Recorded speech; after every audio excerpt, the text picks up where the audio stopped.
You've tuned in to the Crispy Noodle Podcast. You realize what you've done? With Rich Liebig. A real gangster plays his cards, right? And Michael Costanzo. What was that you just read? Let us be the Crispy Noodle in your vegetarian salad of life and boring news. Good times, noodle salad. The point is, you now have the ability to be happy. And now, here's Rich and Mike on the Crispy Noodle Podcast. Woo! Yeah! How you guys doing? What's up, everybody? It's time for this week's episode of the Crispy Noodle Podcast. Let us be the Crispy Noodle in your vegetarian salad of life and boring news. We've got sports, we've got entertainment, and we've got odd news to talk about on this week's episode. Thank you for joining us on this meal for your mind, the Crispy Noodle Podcast. So before we get into all the news topics that we want to talk about from this past week or so, Mikey, my friend, how are you doing? How is Costanzo Country holding up? Doing pretty good. This past weekend, I went to a friend's birthday celebration at Plum Creek Farm Market. Oh, Plum Creek. I know. You want to say Crumb Bum, whatever. Crumb Creep Coward. Yeah, no, it that's what it sounded like. Sounds like was Frank Rizzo. Yeah. When he assaulted that reporter, yeah. You crumb creep coward. Not as not as aggressive as that. It's the Plum Creek Farm Market and Creamery. Crumb bum. It's it's this really cool farm market out in, I've never heard of this, like Burnville, PA. I've never heard of this little town. It's kind of in the middle of nowhere, like an hour and change, like northwest of us. And they have a farm there. They do all their own, like, hand-churned ice cream and, like, old-fashioned pretzels. And what? I don't know why. I just imagine Frank Rizzo, like, trying to... God, crumb creep. You crumb creep. Do you want ice cream or not?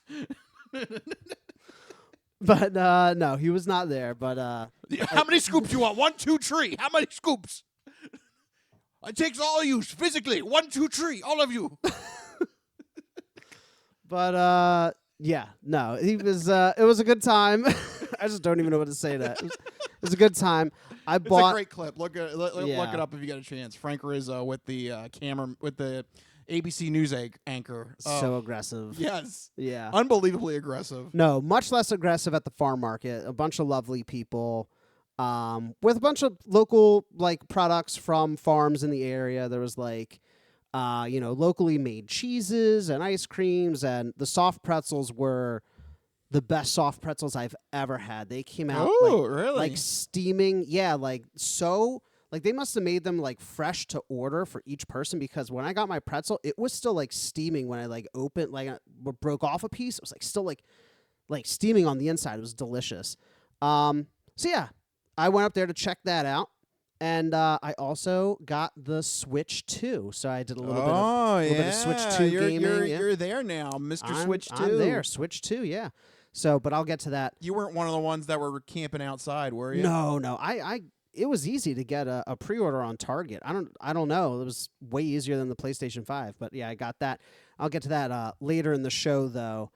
So that's what I've been up to, hitting up the farm market and playing Switch 2. Well, maybe when the Nintendo Switch 3 eventually comes out, you could have Frank Rizzo do the countdown. 1, 2, 3, all the Nintendo Switches.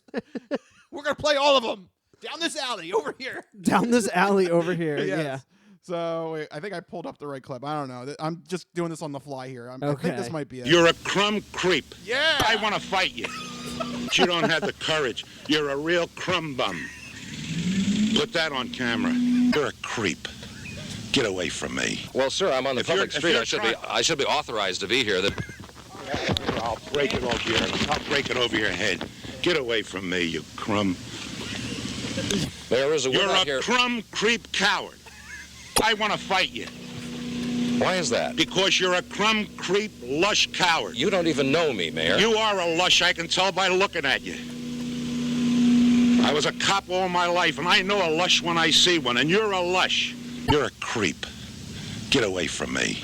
There you Crumb go. You creep crumb coward. You crumb creep coward. Say that 3 times faster. That's That's a impressive. tongue twister. Yeah. You crumb Crumb creep coward. coward. That clip though didn't also have. There's one part where he counts the 3 guys and he goes like 1, 2, 3. I can't take all of you. I can't take all of you. Oh, I love that. That's one of my favorite clips. I'm gonna have to sync that down and Yeah, you gotta make that an actual sound clip there. Yeah. Oh, glorious. Thank you, Frank Rizzo, for that. That was. Yeah. He's so angry at that poor reporter. It was so aggressive. Yeah. I'll take his fight. His. Crumb creep. You called him a creep like 7 times. Yes, you crumb creep. Yes. All right. So anyway. Yes. Yeah, that's what I was up to. But you had a very, very busy weekend. Oh yes. It is done. It is over. We did it. The 24-hour game show marathon, the 12th annual one to be exact. It is officially in the books. Yeah, we did it. We started 12 noon on Saturday, and we played 24 game shows in 24 hours, ending on Sunday at noon. And it was a blast. We had so much fun. I got to host 6 game shows, which was just perfect. Nice. You know, I got to live my dream of being a game show host for a little bit of time right there. Or a lot of times. I mean, 6 shows, that's 6 hours. Yes, it is. But it was all worth it. And we raised money for Child's Play. And that's a charity that gives toys and games to kids that are in hospitals. And we hit $12,500, and that is definitely a new record for us at the 24-hour game show marathon. Woo! Mamma mia! Boobies. Boobies.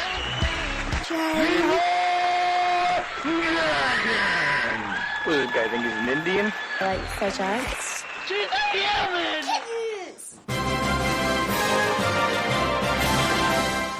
Yeah, so it was a very, very monumental moment when we crossed. For the past 3 years, we were hitting 11,000, which is still great, but we noticed we kind of got stuck there. Like we couldn't break through. Yeah. And when we crossed 12 grand, it was like, wow, all right, we really did it better this year.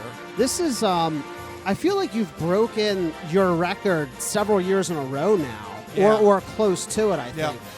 Yeah. Yeah, so That's awesome. It feels great to officially now have a new personal best for us at the 24-hour game show marathon. Nice. And by the way, the giving doesn't stop actually, because we do leave the donation link up for about a week or two, because you can, if you want to, go to our Twitch channel and relive the 24-hour game show marathon if you would like to. So all because it's officially over doesn't mean that it's fully over. You can go back and watch some bits of the marathon if you'd like to, and most importantly, you still can donate. So I mean, there is a potential we could cross 13. Yeah, I mean, keep it going, keep it climbing. Yeah, so I mean, if we get a couple more donations that roll in the next week or two, yeah, we might be able to say we crossed 13, but we'll see. Right now, 12.5 we're very happy with. 12.5 is huge. Yeah. I mean, I remember some of the very early ones that you were a part of. The goal was like maybe a couple thousand, like 2,000, 3,000. Yeah, I mean, we used to do like 2,000, 2,500, 3,000, 3,500.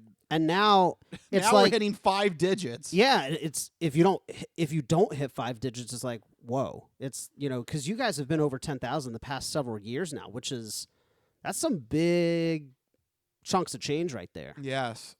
So we feel very honored that people have noticed our work, that people have wanted to either donate their time, their money, even just their attention, because even if you tuned into the stream, it meant a lot that we had an audience going. It was fantastic. I don't know what else I can say about it. It was just a fantastic weekend. We did great, and we did good. We literally did good for Child's Play and getting toys and games to kids that are in hospitals and shelters across the country. It's going to be money that is going to be well used by Child's Play. So everything was great about it. I will say one of the shockers that I wasn't expecting was I did a game called Russian Roulette, which was a game show that was done in like the 2000s by Game Show Network. It's a trivia game mixed with luck, because if you don't get a question right, you have to take the spin of the wheel with Russian Roulette, and you might get eliminated if the spin doesn't go your way. Right. But what was hidden from me that I didn't know was that Corey got in contact with the original game show host, Mark L. Wahlberg. Oh. And he actually did a little pre-recorded bit before we started Russian Roulette. And I was like, oh, wow. that's fun. That's cool. Mark Wahlberg, huh? Mark L. Wahlberg. Yeah, it's not the Mark Wahlberg. Yeah. Not Marky Mark. No, this is Mark L. Wahlberg, who's still a big figure in the game show community. He's hosted multiple shows. That's pretty cool. You have actual former game show hosts, providing clips and stuff, pre-recorded stuff for you guys. Yeah, it's been great to have support. I think 1 year too, Todd Newton gave us a shout out too. He did the Pressure Luck revival in the 2000s called Whammy. And he also does the stage version of The Price is Right. So he's also another big name in the game show community. He gave us a shout out too. So it's been great to have like just this support from fellow major figures in the game show community that know that what we're doing. And yeah, it's great to Christian actually said it during the broadcast. It just feels like the game show marathon has become a life of its own now. It's really great to see how it's progressed and how far we can take it. So right now we'll be living in the glow of the 12th annual 24-hour game show marathon. We'll have people try and donate maybe one more time and rewatch the broadcast. But it's going to be interesting, when 2-3 months pass, it's going to be like, okay, what are we going to do for the 13th annual 24-hour game show marathon? So. That's the tough thing about those annual things is that, you bask in the glory for a couple of weeks and then all of a sudden planning starts once again. Yeah. But for right now, we'll be in the glow of the victory of this wonderful marathon that we had this weekend. Yeah. Absolutely a blast, a lot of fun, and we did a lot of good for charity. So a very good weekend I had, and a very good weekend sound like you had as well. Good weekends all around. Very good. So on that note, let's leave our personal realms and let's go into the news headlines. The first batch revolve around sports, so let's jump into the sports sampler. So you're not good at sports. It's a very small part of life. Sports. In your face. Ha ha! That's right. Sports coming at you in your face here in this first part of the show. All right, Mikey. Yes, I was hoping to give you like an update on a possible NBA champion in this week's episode, but unfortunately, I don't have any. I can't give you any conclusive conclusion on the NBA playoffs because the playoffs are still happening. Yeah, I didn't realize. Dear Lord, this is inadvertently now just a what's pissing us off segment here. It's Alabama left and Alabama right. Come on, let me get your right step right. Get off stage, goddamn goof, piss me off and jerk. Get on my nerves.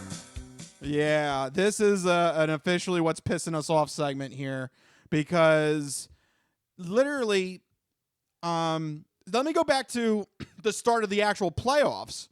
The actual start of the playoffs was like the middle of April. If you want to include the stupid play-in tournament, it was like the second week of April. Yeah, this is ridiculous. We're now a full 2 months past that point, and this NBA playoffs is still going on. We're in the NBA Finals, and now take a look at the NBA Finals schedule. Are you ready for this, Mike? I didn't realize this. Every game is like 3 days separated. This shouldn't be, because at least the first 4 games, they don't travel. So take a look Yeah. at the schedule. Game 1 was June 5th. Game 2 was June 8th. Game 3 will be June 11th.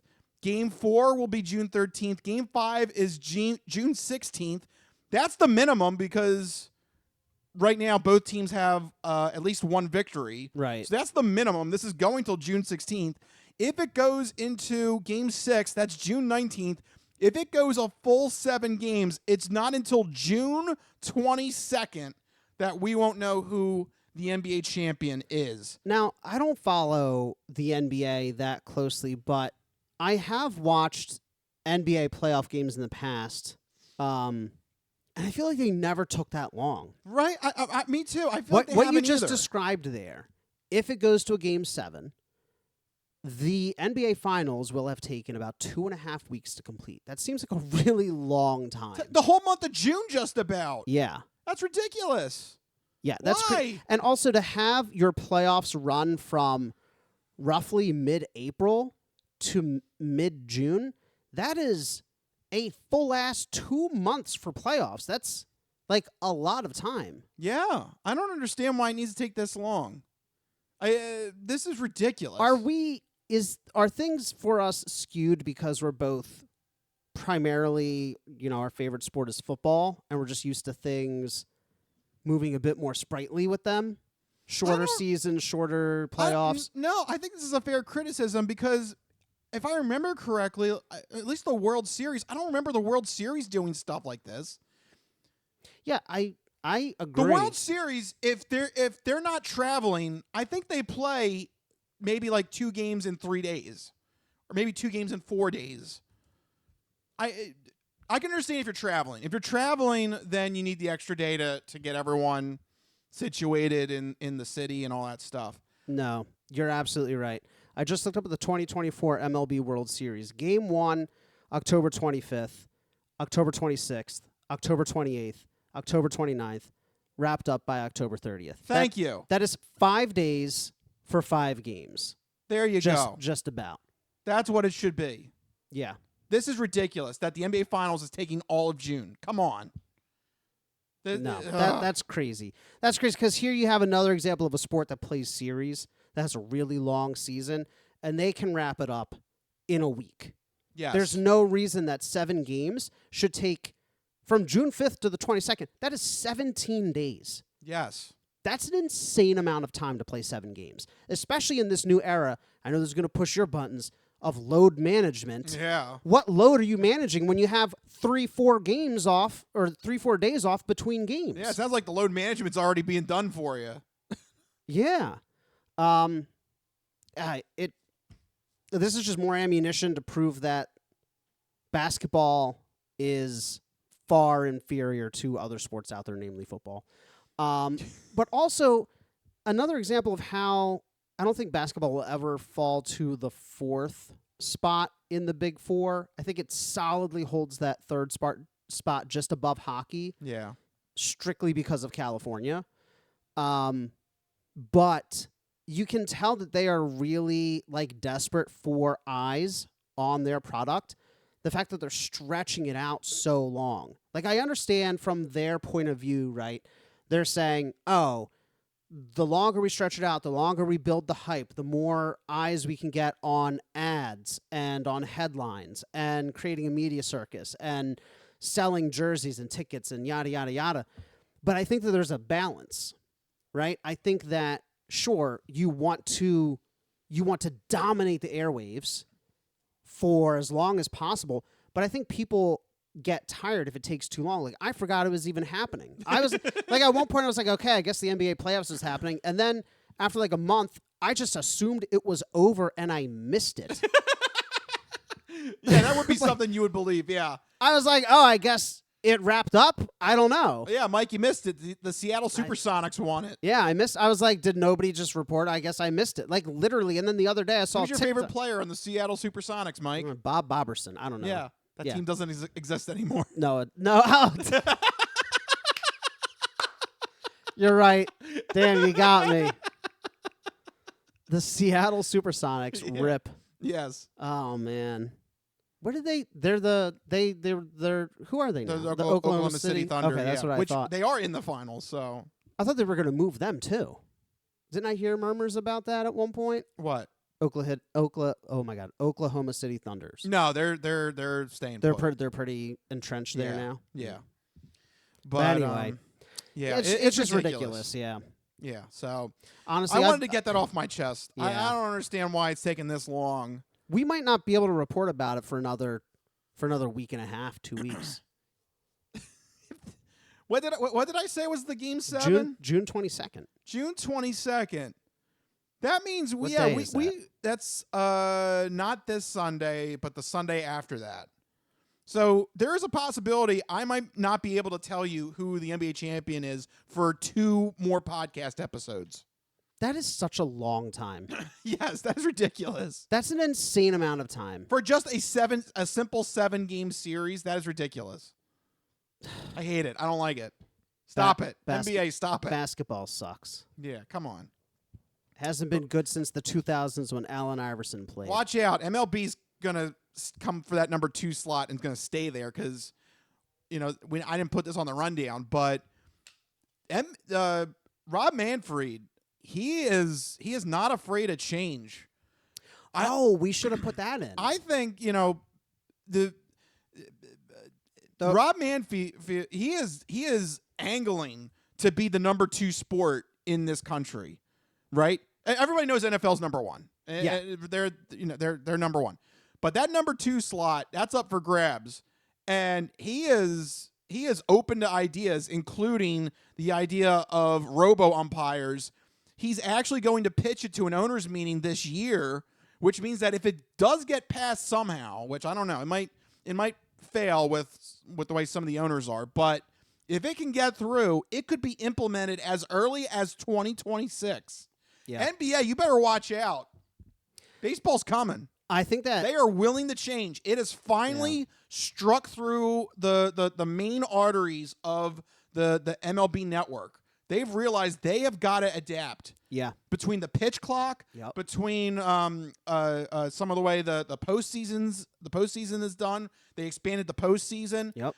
They are all of a sudden, this is a new leaf. They are not afraid to make changes, and they learned that from the NFL. The NFL's not afraid to make changes. Yeah, I mean, in the past 10 years alone, we've gotten the ability to challenge calls.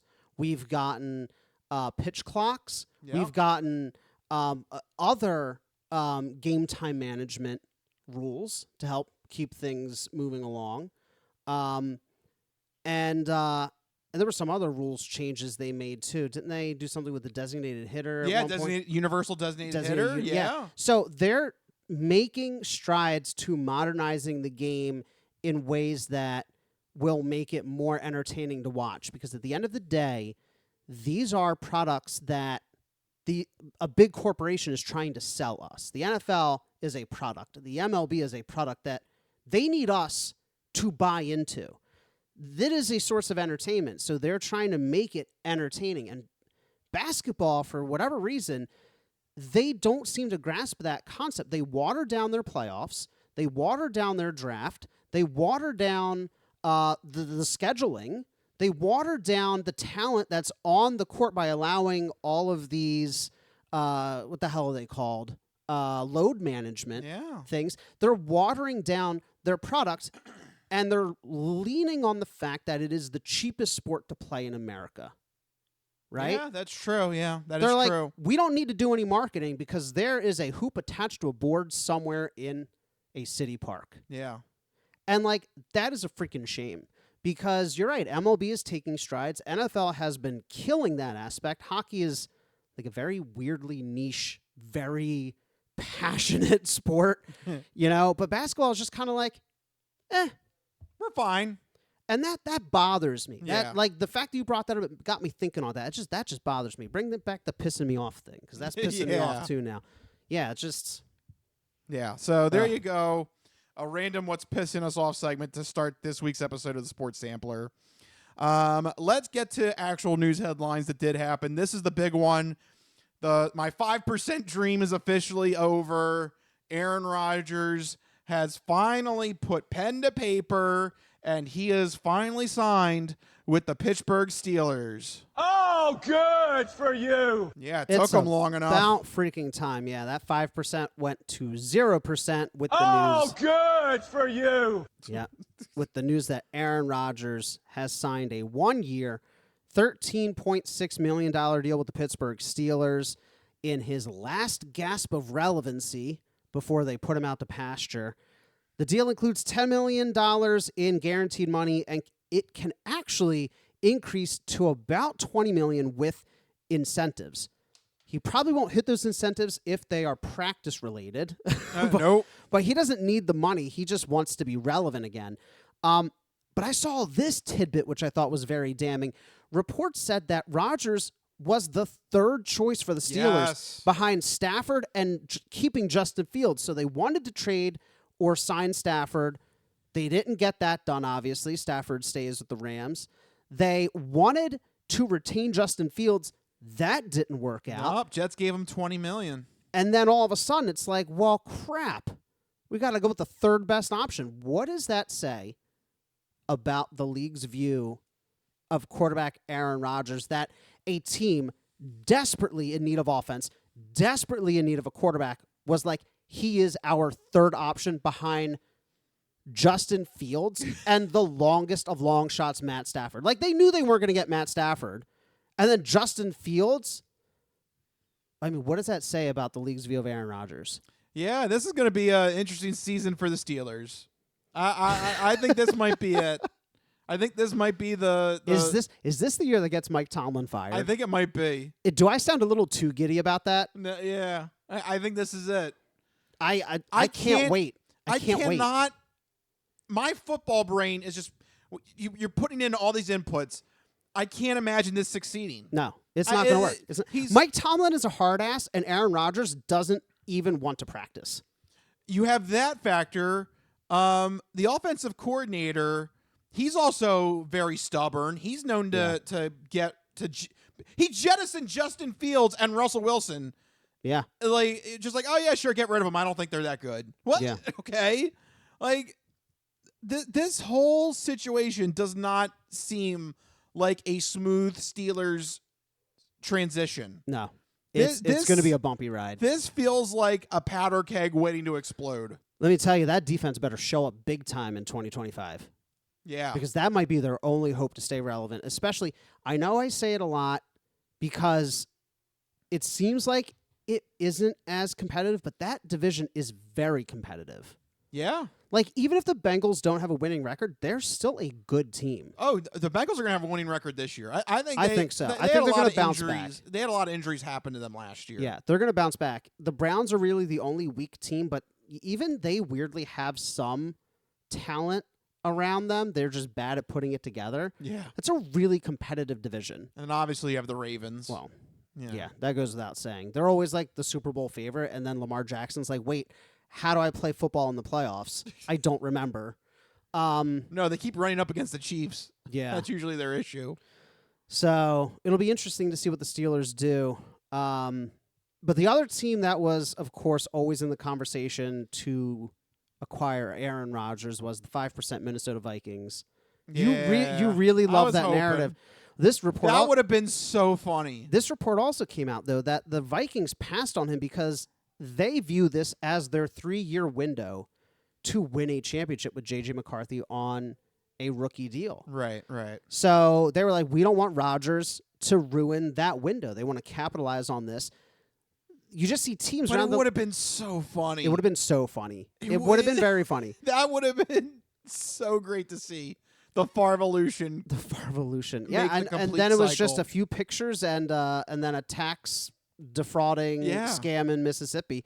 But I'm sure Aaron Rodgers already has something in the with his darkness retreat. You know he's up to some shenanigans. Yeah. He's already planning for after the NFL where he's going to sell his darkness retreat like sessions or whatever, and scam people out of a bunch of money. Yeah. But the Vikings story highlights two He's going to buy his own White Lotus. He's going to make it the Dark Lotus. The Dark Lotus. But the Vikings story highlights 2 points for me in the fact that I'm in the dark here. That's the actual motto of the place. That's actually Aaron Rodgers. I'm in the dark here. You think it's Pacino, but it's not. I'm in the dark here. There you go. Yeah. Come but, to the Dark Lotus. But yeah, well, we'll see. We'll see just how dark things get there in Pittsburgh. But the Vikings bit highlights two things for me. And the one is that, again, teams around the league just did not seem Rodgers as a viable option, right? Well, he's 40. He's going to be 42. Yeah. He's coming off of an Achilles injury. He didn't play well with the Jets. He's a liability, is what he is. Like, I don't he's understand an why on-the-field liability and an off-the-field liability. Yeah. I don't understand why people think he's a commodity. He's not. I don't know why he thought he was a commodity. Yeah. Like, at a certain point with all your meditation, you need to take a look in the mirror. Oh, wait, he can't. It's too dark. I'm in the dark here. Yeah, there you go. But another football-related point here with the Vikings story, the Vikings, I think it's interesting, view this as they're going to go all the way with J.J. McCarthy. They see this as like a key opportunity with him and Justin Jefferson to capitalize on that. I mean, is that a realistic possibility in Minnesota? Yes. Okay. I mean, they went 13 wins last season. With Sam Darnold. Oh, and they were just effing around with. I saw there was a. This reminds me of the Case Keenum year, though. There was an image with Tiger Woods being serious and John Daly with like outrageous pants on and stuff, and it was the Minnesota Vikings, and it was like it was Tiger Woods, the Detroit Lions, finally having their like best season ever. Like this is their year, and then John Daly in colorful clothing, like the Minnesota Vikings just effing around with Sam Darnold. Right? Yeah. And like this roster is it's a good roster. It's a good roster. Are you not getting Case Keenum vibes though? Like a no-name quarterback takes them really far. They finally get the missing piece the next year, and it just kind of all slowly devolves from there. I don't know. It's always a possibility. We don't know yet. We don't know yet. Everything comes down to J.J. McCarthy. We have not actually seen him play an NFL. We've not seen a single actual regular season snap out of him, right? Right. So, I mean, until we see how he leads an offense in an actual serious NFL game, I don't think we'll have a concrete answer on that. But they have very, very high hopes for him. Yeah, this speaks volumes. From what the coaching and the staff have been telling the press, they believe in him. They think that this guy is going to be the one that could crack a Super Bowl run. And they said they have a 3-year window, right? And if you believe it, you got to do it in the rookie year. Yeah. So the rookie contract years, right? Excuse me. So yeah, I mean, if they believe it, then why not? I mean, this team did win 13 games last year, so it's possible. If they can stay the course, and you have to figure, they're probably thinking, okay, Detroit can't get better, right? As their players get more successful, as the team sees more success, you're going to have brain drain, you're going to have big contracts, so they're hoping. Yeah, they already lost Ben Johnson. Yeah, if they can ascend as Detroit goes through some rough patches, they see an opportunity here. So it's interesting. I just think it's interesting that they passed on Rodgers and how telling that is of how strongly they felt about J.J. McCarthy and where they thought that, their team is positioned for the next couple of years. Yeah. But I'll tell you what, it did give some validation to my 5% argument. There was a chance. Yeah. Rodgers really wanted to go to Minnesota. I don't know why, but. Well, because the roster's pretty good. Yeah. But he had to have known that he wasn't. I mean, I don't know. It just doesn't make any sense. To me, it doesn't make any sense because, clearly they weren't going to sign you to start over their rookie that they used all those resources on, and they're not going to sign you to be a backup. Well, maybe if you weren't sure on McCarthy coming off of the injury. Yeah. But obviously it seems like they are. So that now is kaput. That is out the window. The Farvolution dies. Yep. So Aaron Rodgers signs with the Pittsburgh Steelers. Good luck, Pittsburgh, because I don't see this working out. I'm just ready for him to be done. I think I think this is going to be the first year that Mike Tomlin has a sub 500 season. We say that now. Fast forward like 7 months, Pittsburgh is like 12 and 12 and 5. 12 and 5 out in the first round. There you go. Get out of here. There you go. They're still gonna, even if They do lose that, to the Ravens in the first round. The Ravens lose in the divisional round. Mark my words. yeah, even if they have that record, they're still going to lose in the first round. I don't see this team making any sort of deep run. No. The AFC is too difficult. And that offense is hard. They lost I don't think that's ever happened. Well, they have DK Metcalf now, don't they? They lost their top passer, their top rusher, and their top receiver. I don't think that's ever happened in the NFL that happened all in one season. That is ridiculous to me. But they have DK Metcalf now. Okay, but like, I mean, that's just one guy. How's he gonna vibe? Yeah, like there's so many new pieces and different pieces. I don't know if this is gonna flesh out right. Especially because Mike Tomlin has zero interest in offense too. Right, he doesn't care about the offense.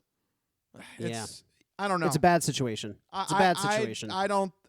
I'm looking at the equation. I don't think it's adding up. I think this is gonna go south. Boy, this was two very upsetting, disappointing topics between the NBA playoffs and Aaron Rodgers. Rich, how about some uplifting sports news for us? Well, it's uplifting for me because this weekend is Father's Day weekend, and that means in the golf world, it is time for the U.S. Open. That is the third major of the golf world.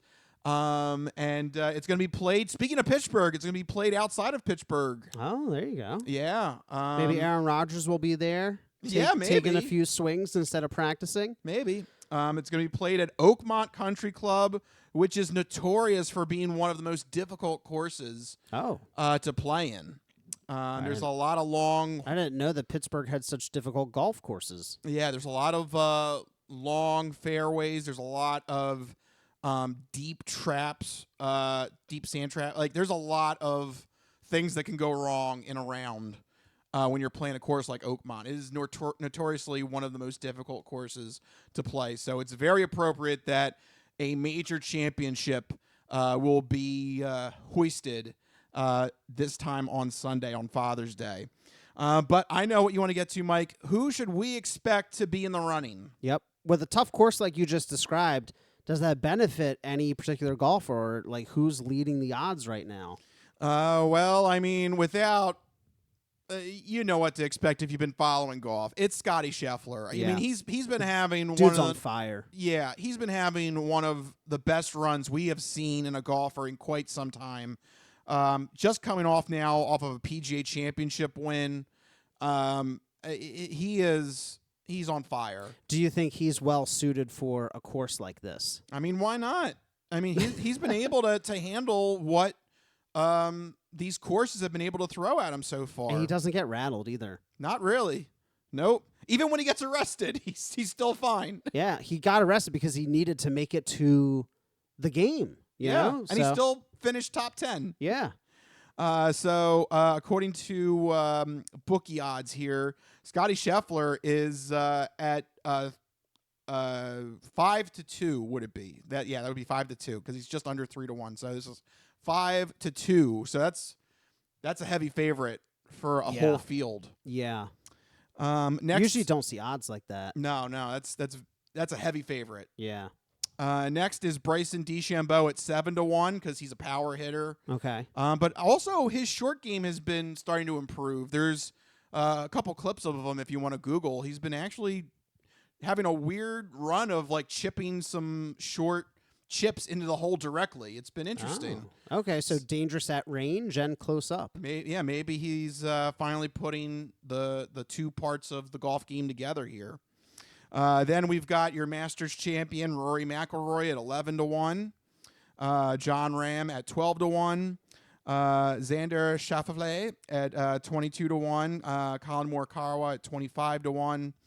And then we go through the list from that point on. So a lot of recognizable names at the top of the odds there. That's right. This is the U.S. Open, though, so there are a lot of people that are invited to this one. So if you are a fan of long shots, there are a lot of golfers that are at crazy odds. What's the longest of long shots? What are we making our $1 million on? There's literally people that are entering the Open for the first time. Yeah. So there's like a dozen of them. They're all at 1,000 to 1. Ooh. So you literally Put a single dollar down. There you go. Right. $1,000 right there. But the thing is though, how often does somebody win the whole U.S. Open on their first U.S. Open attempt? I'll put $10 down. I mean, you hit. That's that's 10 grand. $100 down. Now you're really talking. But yeah, no, that's crazy. Yeah. So it'll be interesting to see who survives at Oakmont. This is a notoriously difficult course. It'll be fun to see the pros try and tackle it. And I don't know, I've mentioned this before, but golf is one of those things that you watch, and if you play golf as well, when you see a professional golfer make a mistake or get angry or get frustrated, you're like, oh yeah, it happens to them too. All right. Like Makes you feel a little bit better. Yes, you feel better about yourself. Like, oh, I'm not the only one. Yeah.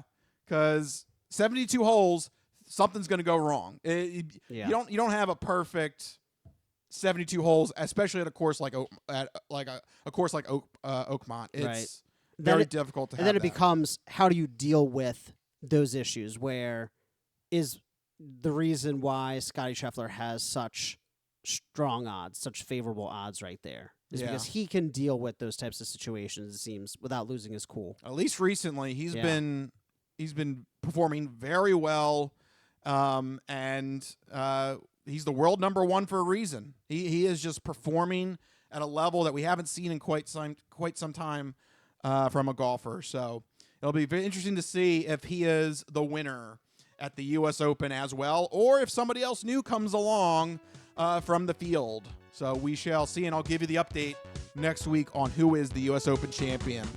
But for right now, we got to take a break. That's all the sports news that we had. But don't go anywhere. We still got entertainment and the non-fortune cookie odd news coming your way when we return. This is the Crispy Noodle Podcast. We'll be right back.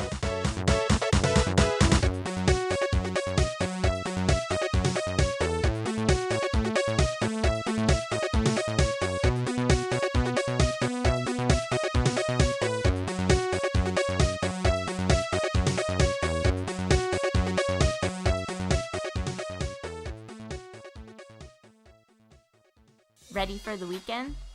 Happy Friday. Hi, my name's Marie, and I'm an artist who's been making Happy Friday doodles every week for over 7 years. And now you can own my art collection in this Volume 1 and Volume 2 art series. These doodles span across multiple themes, yearly festivities, various countries, languages, and more. Both coffee table books have something for everyone and are the perfect conversation starter or gift for a friend. Really, anyone who enjoys a good weekend. Available on Amazon, Ingram, BookBaby, Barnes & Noble, and more. Visit happyfridaydoodles.com/books and get your copies today. Let's celebrate the best day of the week. Happy Friday.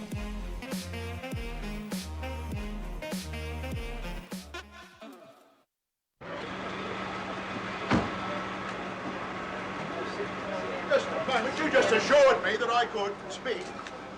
Sit down inside the car. We're not assuring anything. We're under arrest. Look, I'm under what? Come on.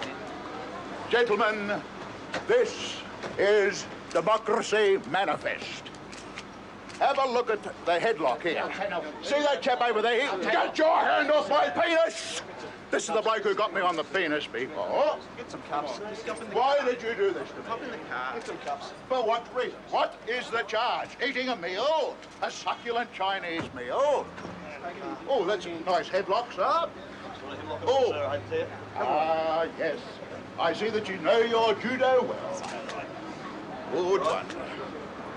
And you, sir, are you waiting to receive my limp penis? How dare get your hands off there. No, we've only got one cup. Ta-ta and farewell. So I guess get him in the car. One cup, look.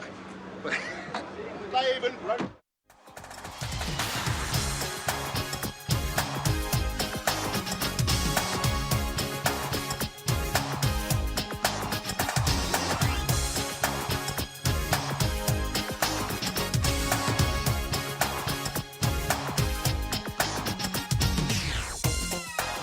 yeah, we're back here on the Crispy Noodle Podcast. Of course, we got to have Democracy Manifest. Of course, he's You want to talk staple. about iconic sound clips? Yeah. Between Frank Rizzo and Democracy Manifest. Oh, yeah. 2 classics. Playing the hits. That's here, right. Nothing but hits here. Here on the Crispy Noodle Podcast. Another thing that is a hit, though, is the second part of our show. It is time for the entertainment entree.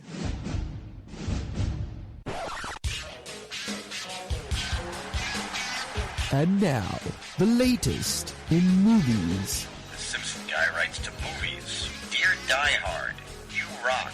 Especially when that guy was on the roof. Music. I know what that is. That's music.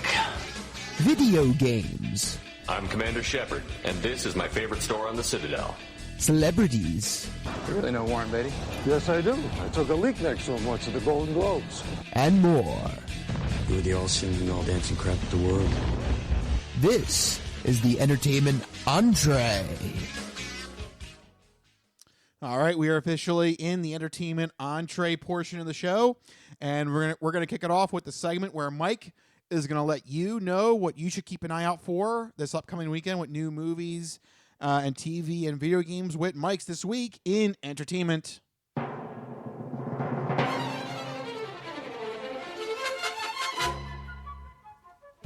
All right, Mikey, what do you got for the people? Well, this weekend entertainment, we got a big movie hitting theaters. The live-action version of How to Train Your Dragon hits theaters this week. Here's the synopsis.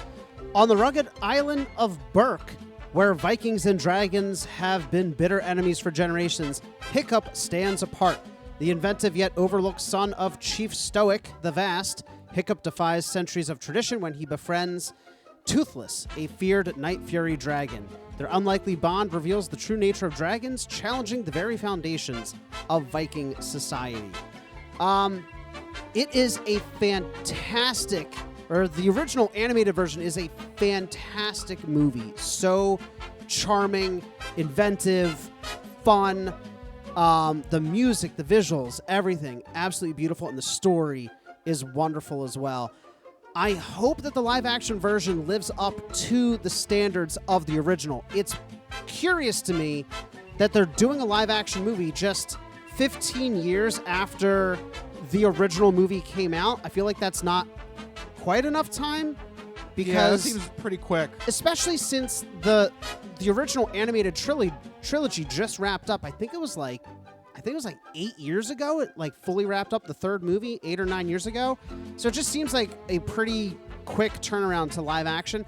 They also didn't change the model of the dragon at all, moving from animated to live action. It's basically just a glossier, more high-res version of the animated, which makes sense. They're both animated, but I was kind of hoping like, okay, like give me a little bit more frills and, you know, change the design a bit. But you know, whatever. I loved the original. I might wait to see this one streaming, but if you want something to check out with the kids this week for Father's Day, perhaps go check out How to Train Your Dragon hitting theaters this week. That's what we're looking forward to this week in entertainment.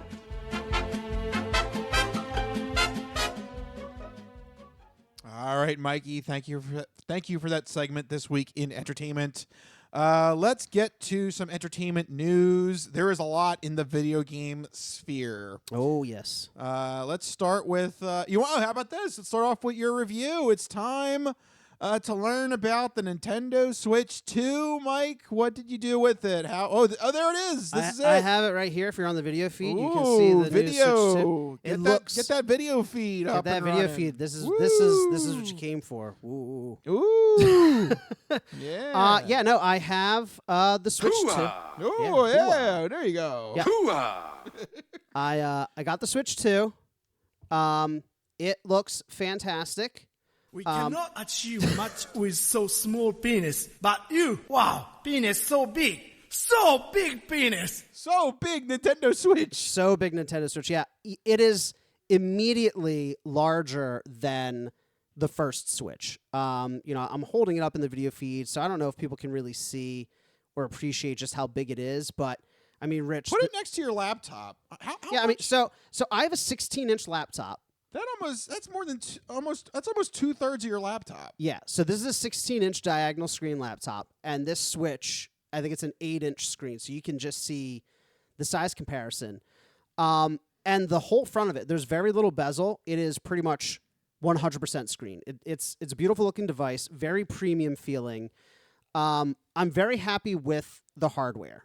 Everything is very snappy, very responsive.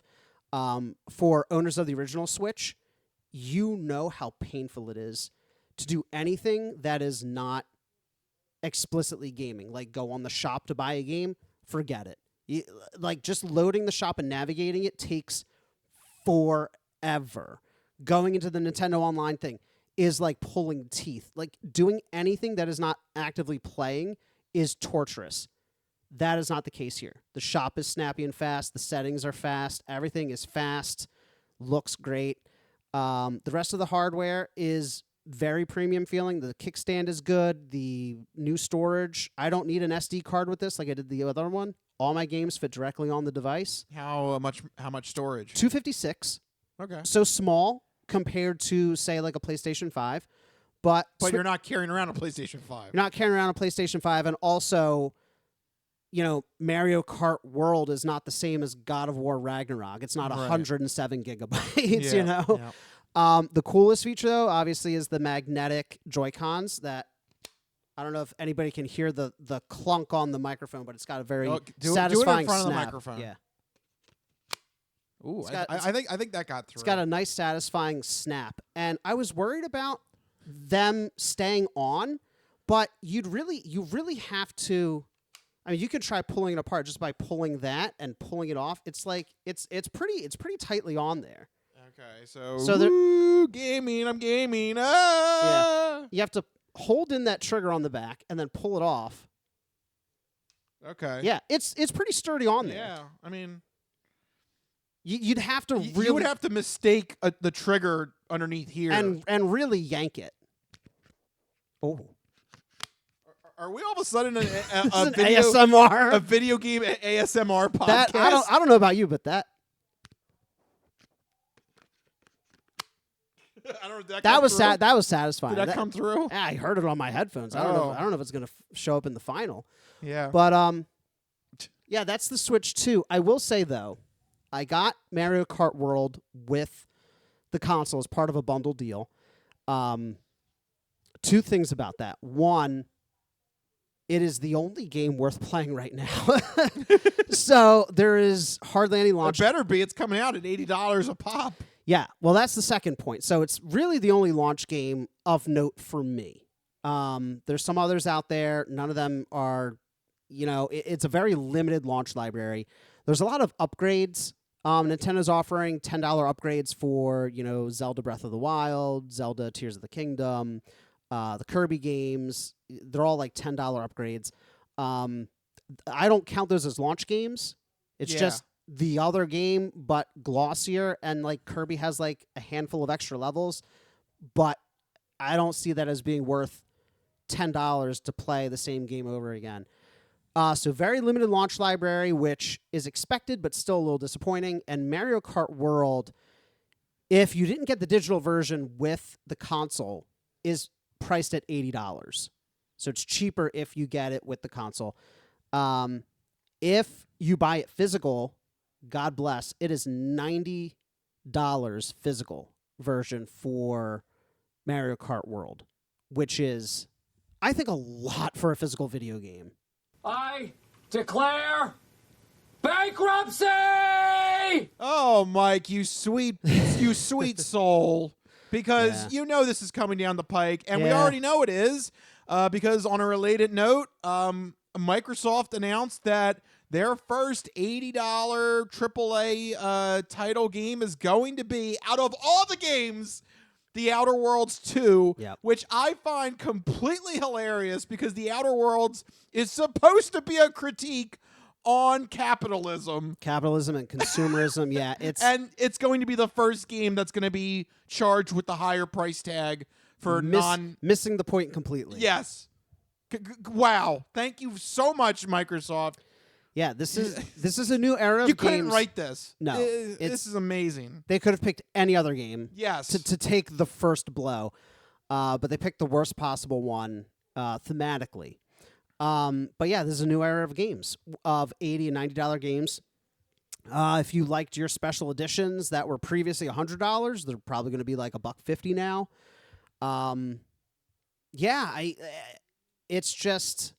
It's unfortunate because I'm playing Mario Kart World right now, and it is a great game.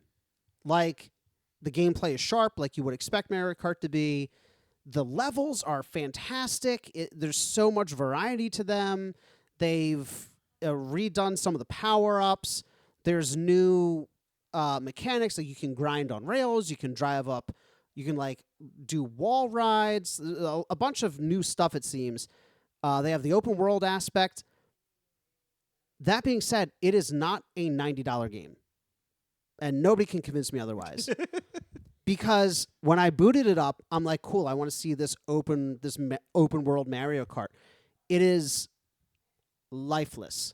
There is nothing to do in this open world. It is just driving around all the different tracks in like a larger, like vast expanses of like ocean or desert or like woods in between them.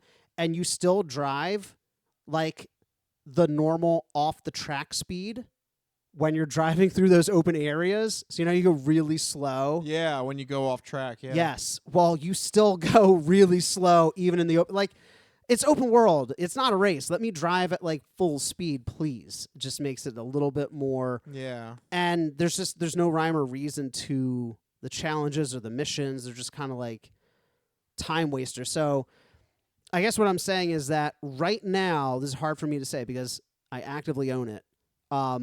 You're better off being a patient gamer than diving in immediately. Like, I know it'll be great in like 4 or 5 months, like when new games start rolling out. But right now, if you have a regular Switch, you're better off holding off for the holiday season. If you've never owned a Switch, go get one right now because the hardware is fantastic. Your Switch games or the old Switch games that you haven't played will play better. But if you have a Switch and you're happy with it, there's no need to upgrade before the holidays. What happens if you had no experience with Switches? You might want to pick it up if you see some Switch games that have interested you in the past because it's fully backwards compatible. So if you have no experience with any Switch and you're like, you know what, I feel like now, 5 years after the fact, I want to get into Animal Crossing New Horizons, play it on the new Switch. Or, I want to play one of the Zelda Breath of the Wild or Tears of the Kingdom. Play the upgraded version on the new Switch. So if you've never had a Switch, it's a good entry point. But if you have a Switch and you're happy with it, there's no need to upgrade right now. All right. So there you go. There's Mike's official review of the Switch 2.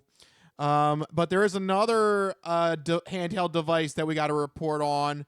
The Republic of Gamers, Xbox Ally, and the Xbox Ally X was announced. Is that what ROG stands for? Yeah, Republic of Gamers. I had no idea.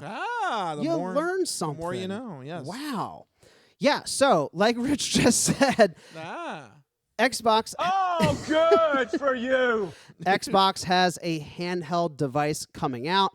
This was rumored weeks and weeks ago. We briefly mentioned it, that Xbox was partnering with other hardware manufacturers, namely Asus, to bring their handheld vision to life.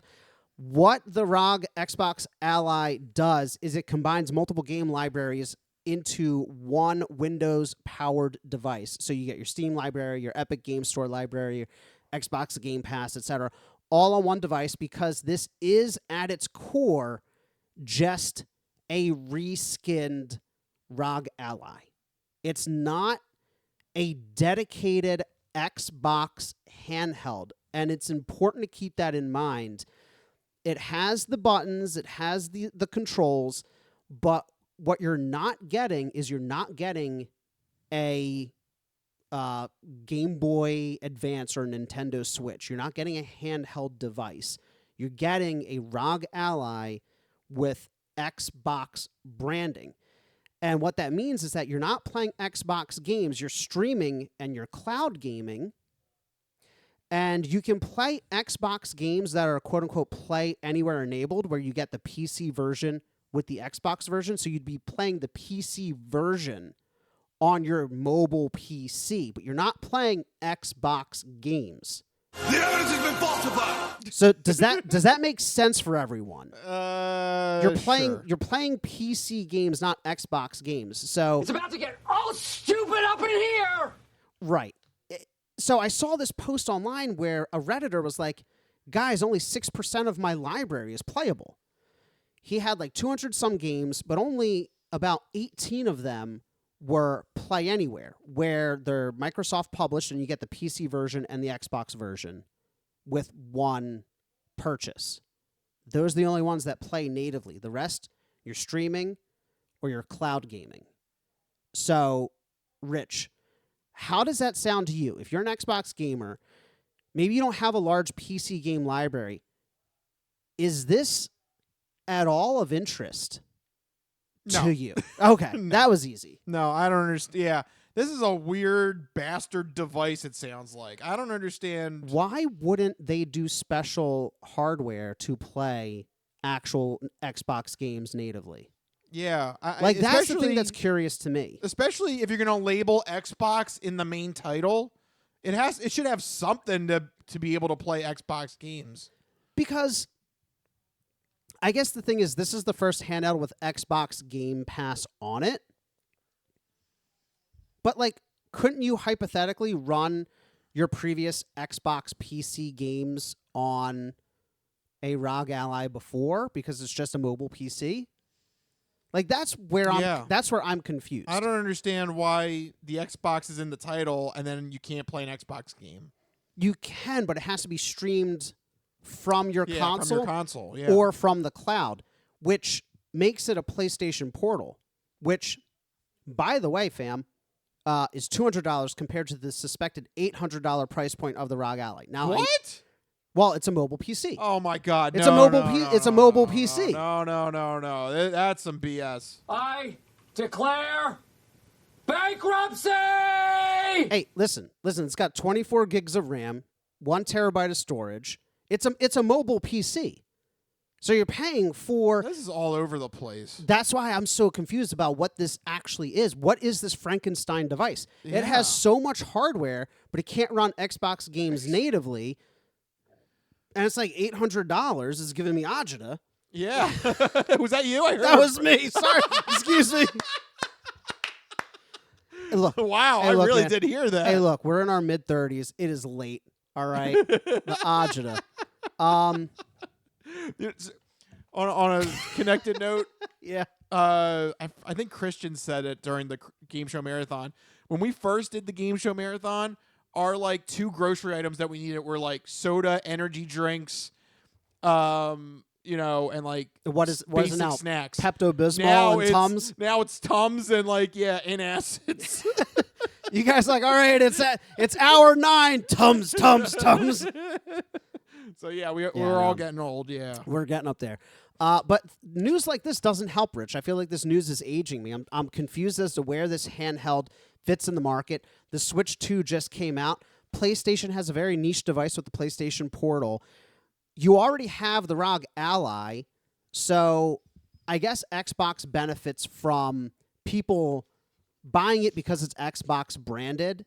And yes, it consolidates your Xbox library with your Steam library, but again, you're not playing the Xbox games on it. A very select portion of them will be available. Those play anywhere games, where Xbox says there's 1,000 titles available, but just in browsing the Reddit threads, people are like, yeah, it's like 20% of my library. Like that's nothing. That's nothing. Like, why build up a library of 200 games if you're only going to be able to play 12 of them? Yeah, very disappointing to hear. I don't understand what this bastard mobile PC video game Frankenstein monster is trying to do. I don't know. And you know what's funny is every once in a while I'll be like, do I want one of these mobile PCs to play like Steam games on like, a Switch-like device? And then I see stories like this, and I'm like, it seems like the barrier to entry is just too high between the price and the convoluted nature of it. Like, do you get one that runs Windows? Do you get one that runs Steam OS? I'm like, this is why I have a PlayStation. Yep. I don't understand it either. So on that note, let's leave the entertainment realm and go to something else that we might not understand. The non-fortune cookie odd news. We've been talking about cool and its ramifications and how it applies to the hip scene.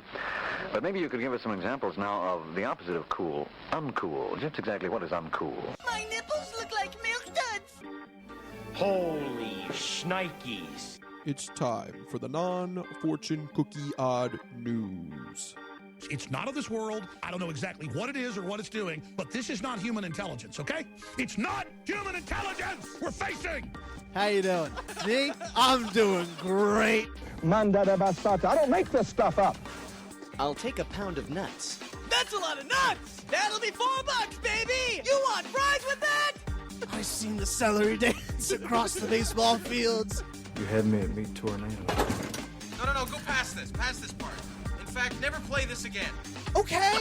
What does that mean? And now it's time for the non-fortune cookie odd news.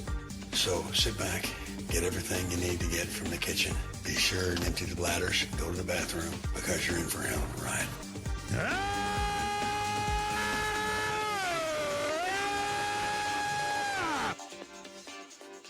Woo, odd news. That's right, everyone. It's time for the non-fortune cookie odd news here in this segment. Rich researches the news, he reads the news, and I react to the news. He finds a weird and wacky story and keeps it hidden from me, which ensures that all of my reactions are my genuine gut reactions to hearing these stories for the very first time. I don't know what's about to happen. You guys don't know what's about to happen. And even Rich doesn't know what's about to happen because these stories always take us down wacky and wild paths. I'm ready to get started. I'm bracing myself. Where are we going? Now, who is this guy in Florida? It's Florida, and they're crazy. Oh, yeah. I should have known. Yep. Should have known. Heading back to Florida. Yep. And we're actually heading to a news topic that we've somewhat covered before. Okay. We've covered a lot of them. Yes, we have. In this story, we're talking about the case of 41-year-old Christopher Monin. Okay. Who has copped to theft and burglary charges. According to the police report, he officially has pleaded guilty to a months-long burglary spree in which he specifically stole pool inflatable partners. Well, it was very erotic. Yes, indeed. It was erotic. Yep, it's Flatty Ladies The Part 2. Flatty Ladies. Yep. Let's get to bashing butts as well as these nuts. He's going to inflate them good, let me tell you. Yes. So, a month-long stealing spree? Yes, I'm glad you focused on that part. So what? He's going around. So what is he doing? Going around to all different pools and like stealing the inflatables out of them? Yep. Man. Monin attacked. I love that. That's the wording on this. Attacked multiple residential communities and stole their inflatables. Oh no. That bastard. Yeah, just going around, just swiping, swipe. All those poor inflatables. Yep. He was listed as a suspicious person by a Palm Bay Police Department officer because he was seen riding a bicycle and carrying a white garbage bag full of deflated pool floats. I'm glad he deflated them at least. Oh, that's nice. It would have been really funny if he was just riding this bike with like mountains of inflatable like dolphins and chairs on his back. Oh. Like what kind of inflatables did he steal? Oh, we're going to get to that in just a little bit. Okay. Yeah. So, I guess that's all you needed. Like, I guess whoever the cop was went to like the judge or the detective that was in charge of the case and was like, hey, I literally saw a guy with a giant garbage bag filled with deflated inflatables. That's pretty suspicious. This might be the guy you're looking for. Regardless of who you're looking for or what is happening, that is a suspicious individual. Yes. If you saw somebody walking down the street with a bag full of deflated inflatables, like I'm thinking, like, what are you doing? Where are you coming from? Where are you going? That's suspicious to me. Yeah. So the police then were able to get a search warrant. Yeah, I guess that's all you need. You just need to see him. Like, hey, this dude. I literally watched him carrying all of the inflatables. Yes. They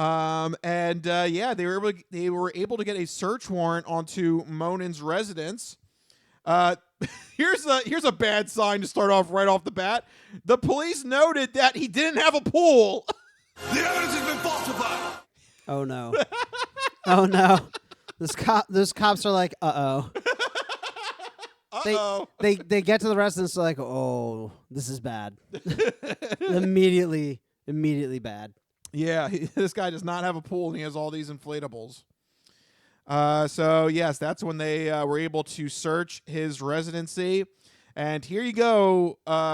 Here are some of the inflatables that he stole. All right, let's go. He stole a lounge chair. Okay. Another lounge chair with cup holders. Oh, yeah, the upgraded fancy, version. Yeah. Oh, hello. Splurged for the premium. Yeah, that's the premium version. Premium one. That's right. My whole career, I've always done better than anybody else. Only because of one reason. I was born with a golden spoon. That's the golden spoon edition. Golden spoon and cup holders in your floaty. Yeah, woo, fancy. He also stole a duck float. Okay. Gotta get the ducky. Gotta get the ducky. A lobster float. Sure. I mean, he likes his crustacean friends, I guess. Yeah. Come with me, my crustacean friends, to my internal house. He also has a turtle float. Okay. All the classic sea animals. A whale float. All right. A French fry float. That's unique. Yeah, French fries. I don't think I've ever seen one like that before. No, but I guess that also makes sense. It's very thin.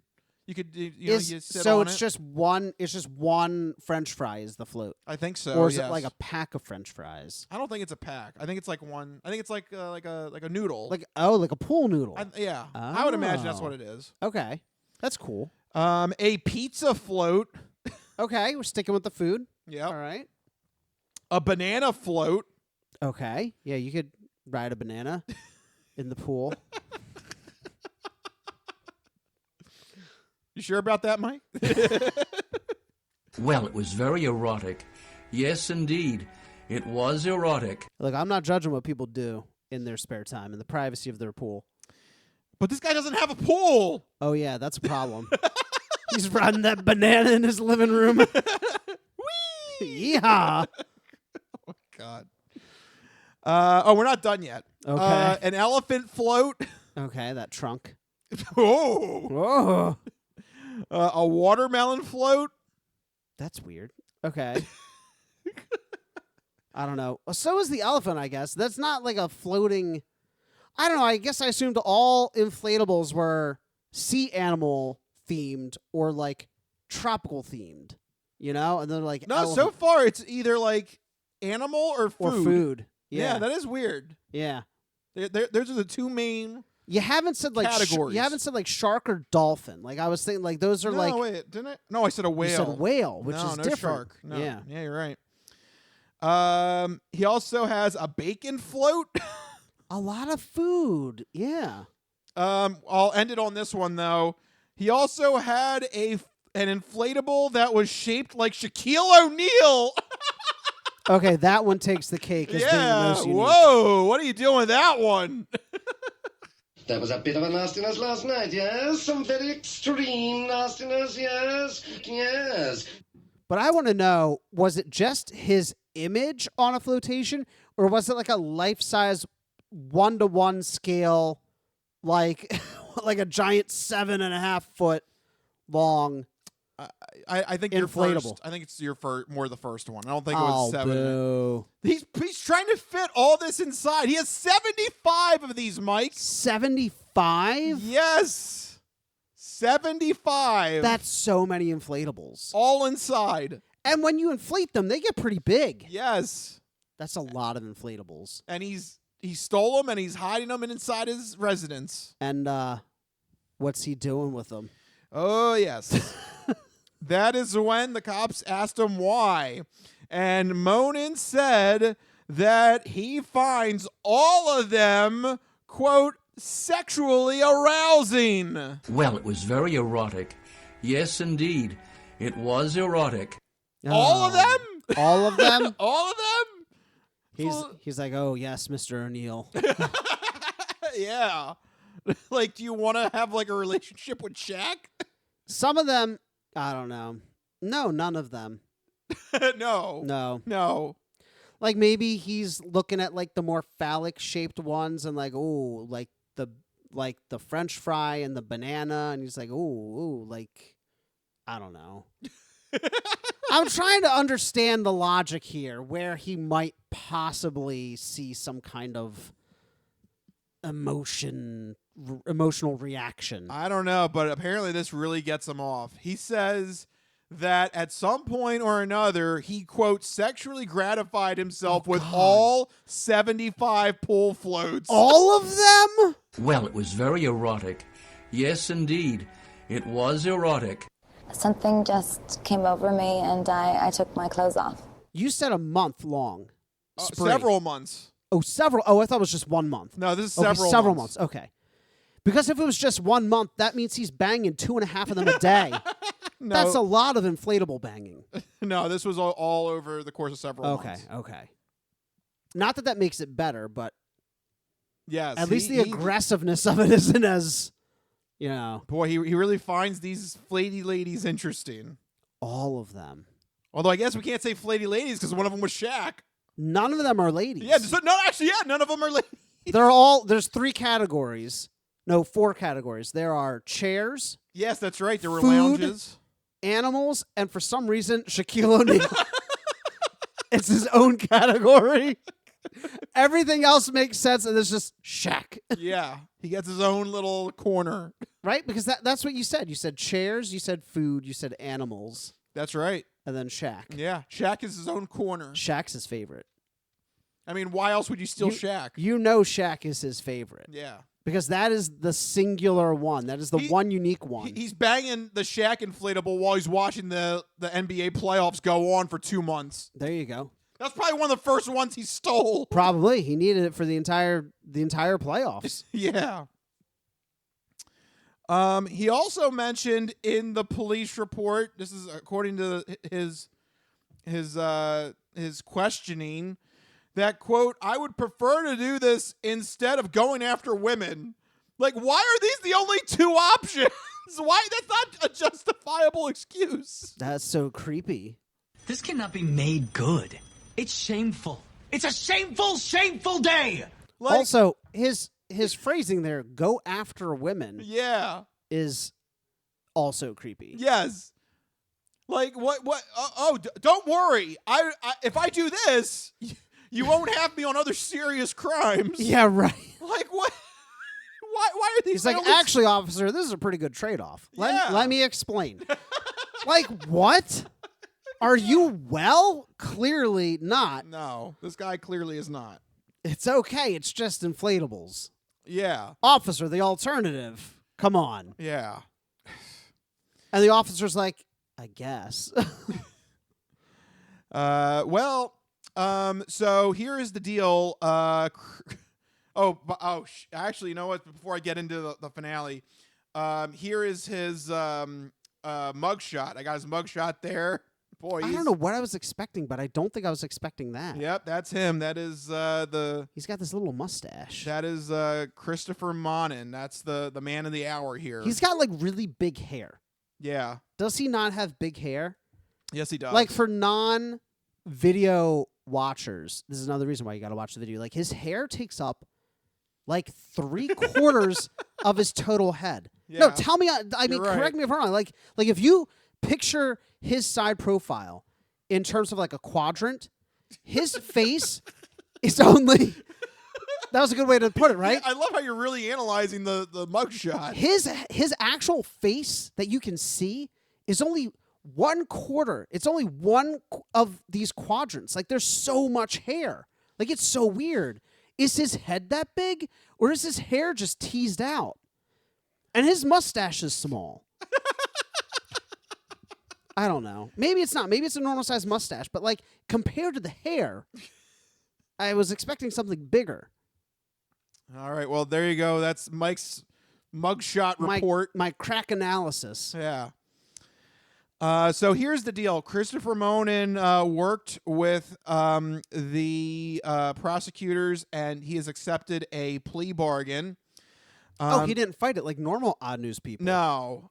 So he will not have a felony conviction. Whoa. Instead, that would have been a felony?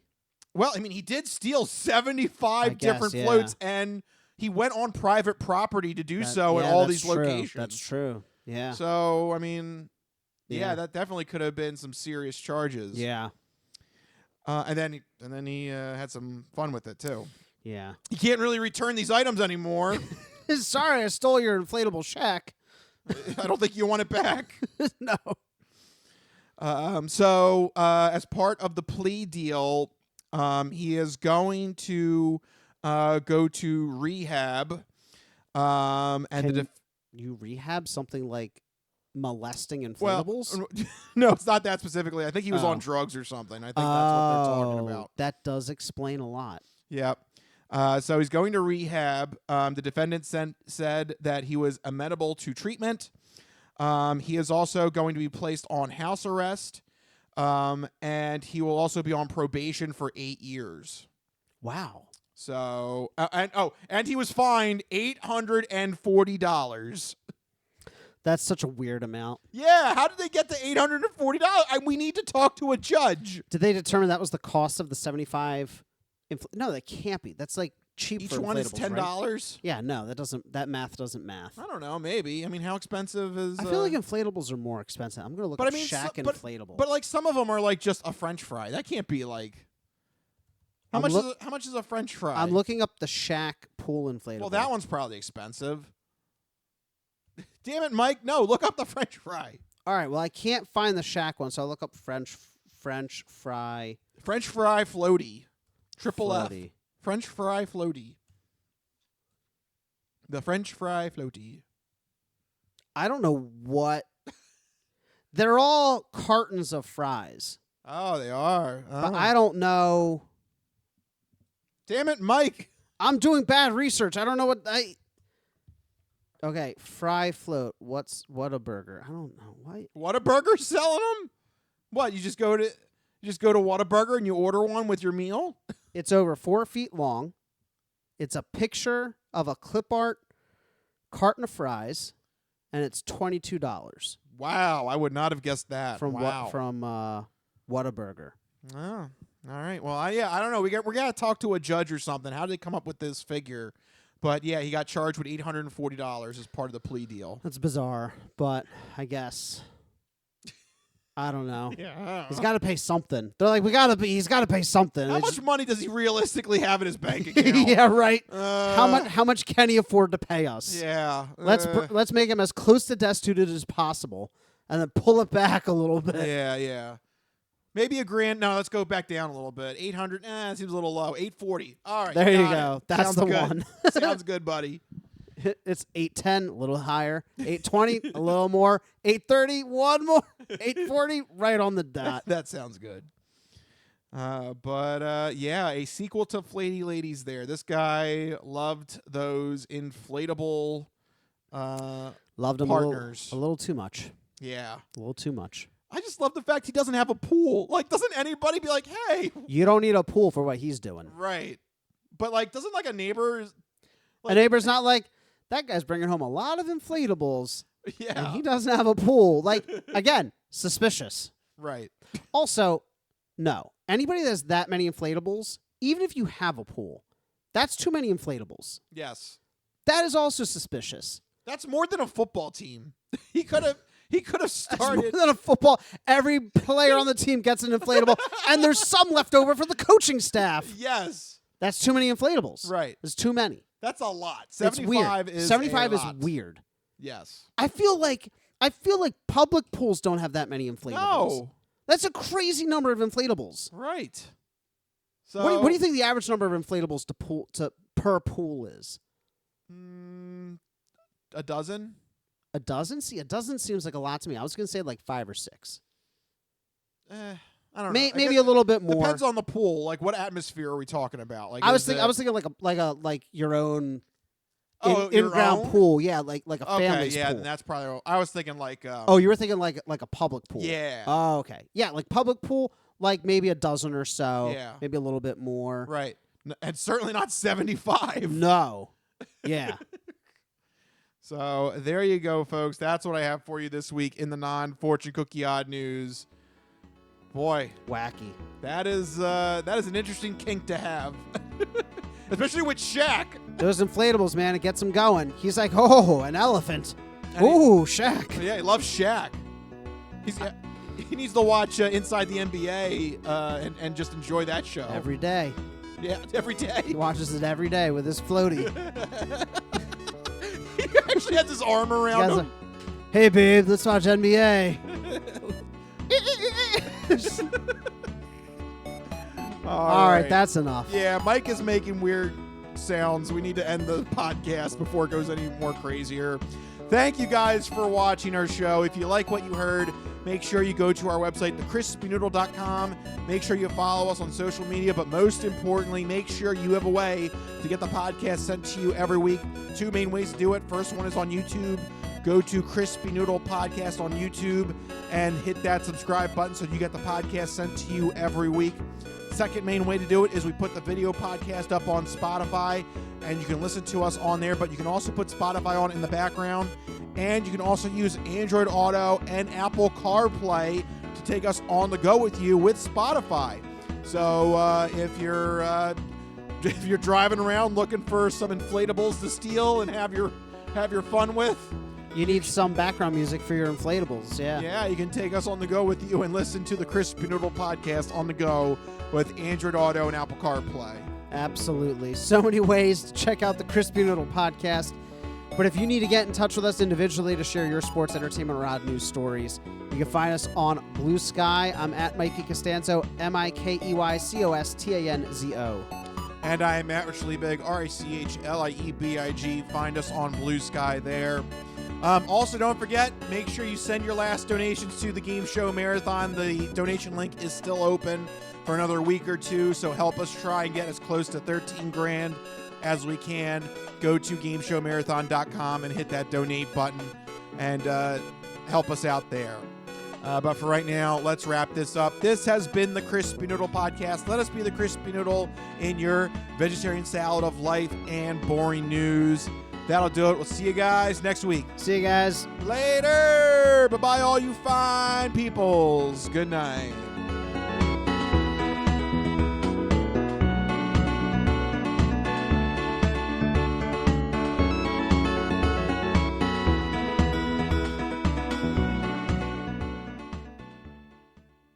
Some of us have great stories, pretty stories that take place at lakes with boats and friends and noodle salad. A lot of people, that's their story. Good times, noodle salad.